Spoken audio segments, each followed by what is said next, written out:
Welcome back. ಬೆಂಗಳೂರಿನ ರಸ್ತೆಗಳು ಬರೀ ಗುಂಡಿಯಿಂದ ತುಂಬಿ ಹೋಗಿವೆ ಅನ್ನುವಂತಹ ಸುದ್ದಿಯನ್ನ ಪಬ್ಲಿಕ್ ಟಿವಿ ಹಲವು ಬಾರಿ ರಿಯಾಲಿಟಿ ಚೆಕ್ ಅನ್ನ ನಡೆಸುವ ಮೂಲಕವಾಗಿ ಸರ್ಕಾರದ ಗಮನ ಸೆಳೆಯುವಂತಹ ಕೆಲಸವನ್ನ ಮಾಡಿತ್ತು. ಹೀಗಾಗಿ ರಸ್ತೆ ಗುಂಡಿಗಳನ್ನ ಮುಚ್ಚಿ ಅಂತ ಬಿಬಿಎಂಪಿಗೆ ಕಳೆದ ವಾರ ಬೆಂಗಳೂರು ಅಭಿವೃದ್ಧಿ ಮಂತ್ರಿಯೂ ಆಗಿರುವ ಡಿಸಿಎಂ ಡಿಕೆ ಶಿವಕುಮಾರ್ 15 ದಿನ ಡೆಡ್ ಲೈನ್ ನೀಡಿದ್ರು. ಇದಾಗಿ ಒಂದು ವಾರ ಕಳೆದಿದೆ.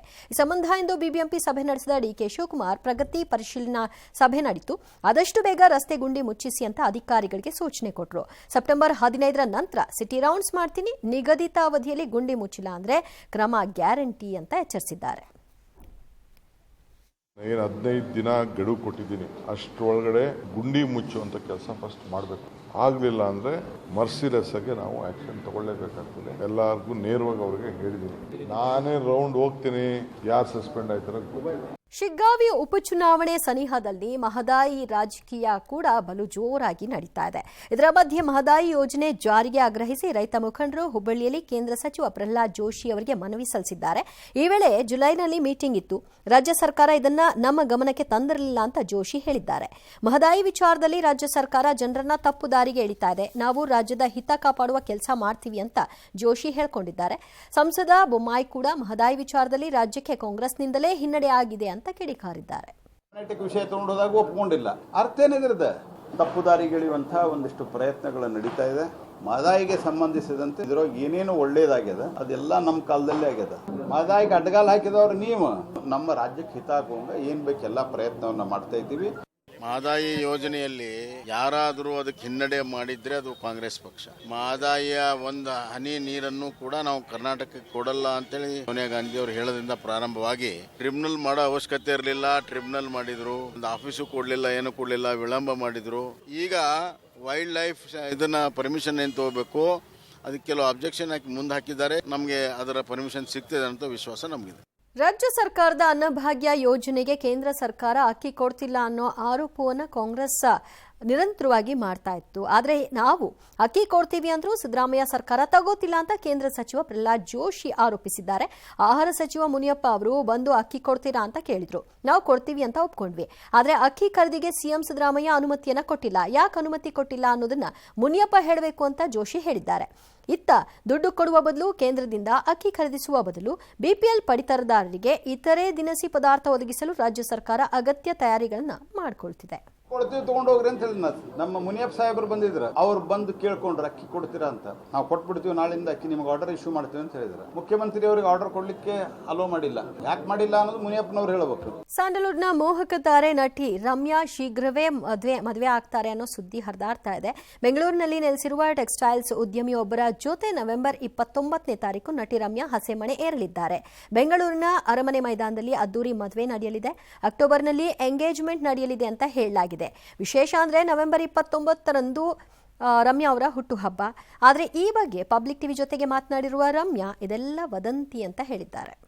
ಉಕ್ರೇನ್ ರಷ್ಯಾ ನಡುವಣ ಯುದ್ಧವನ್ನು ಕೊನೆಗಾಣಿಸಲು ಭಾರತದಿಂದ ಮಾತ್ರ ಸಾಧ್ಯ ಎಂಬ ಅಭಿಪ್ರಾಯ ವಿಶ್ವದ ವಿವಿಧ ದೇಶಗಳಿಂದ ವ್ಯಕ್ತವಾಗ್ತಿದೆ. ಖುದ್ದು ರಷ್ಯಾ ಅಧ್ಯಕ್ಷ ವ್ಲಾದಿಮಿರ್ ಪುಟಿನ್ ಅವರೇ ಭಾರತದ ಮಧ್ಯಸ್ಥಿಕೆ ಬಯಸ್ತಾ ಇದ್ದಾರೆ. ಈ ಬೆನ್ನಲ್ಲೇ ಭಾರತದ ಜೇಮ್ಸ್ ಬಾಂಡ್ ಖ್ಯಾತಿಯ ರಾಷ್ಟ್ರೀಯ ಭದ್ರತಾ ಸಲಹೆಗಾರ ಅಜಿತ್ ದೋವಲ್ರನ್ನ ಫೀಲ್ಡ್ಗೆ ಇಳಿಸಲು ಮೋದಿ ಸರ್ಕಾರ ಮುಂದಾಗಿದೆ. ಅಜಿತ್ ದೋವಲ್ ಈ ವಾರದಲ್ಲಿ ರಷ್ಯಾ ಪ್ರವಾಸ ಕೈಗೊಳ್ಳಲಿದ್ದಾರೆ.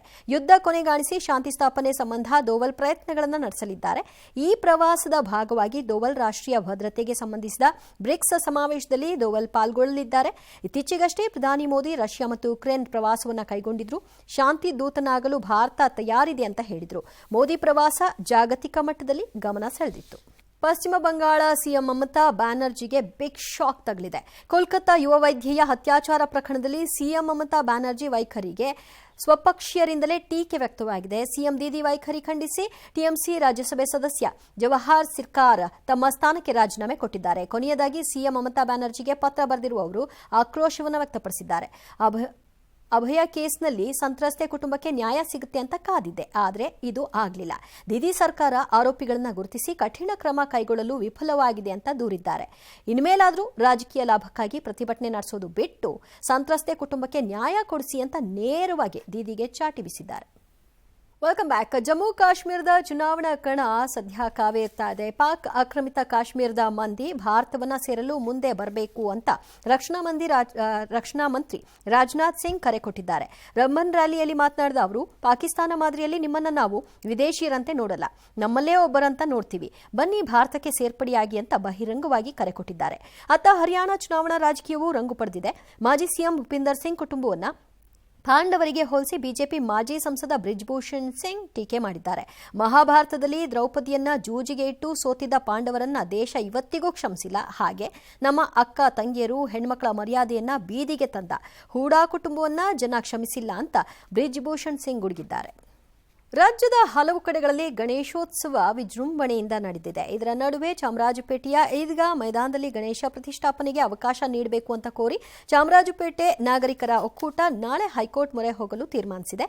ಗಣೇಶ ಪ್ರತಿಷ್ಠಾಪನೆಗೆ ಅನುಮತಿ ಕೋರಿ ಡಿಸಿಗೆ ಅನುಮತಿ ಸಲ್ಲಿಸಲಾಗಿತ್ತು. ಆದರೆ ಅವರು ಈ ವಿಚಾರ ಕೋರ್ಟ್ನಲ್ಲಿದೆ ಅಂತ ಹೇಳಿದ್ದಕ್ಕೆ ಚಾಮರಾಜಪೇಟೆ ನಾಗರಿಕರ ಒಕ್ಕೂಟ ನಾಳೆ ಹೈಕೋರ್ಟ್ನಲ್ಲಿ ಅರ್ಜಿ ಸಲ್ಲಿಸೋಕೆ ತೀರ್ಮಾನಿಸಿದೆ.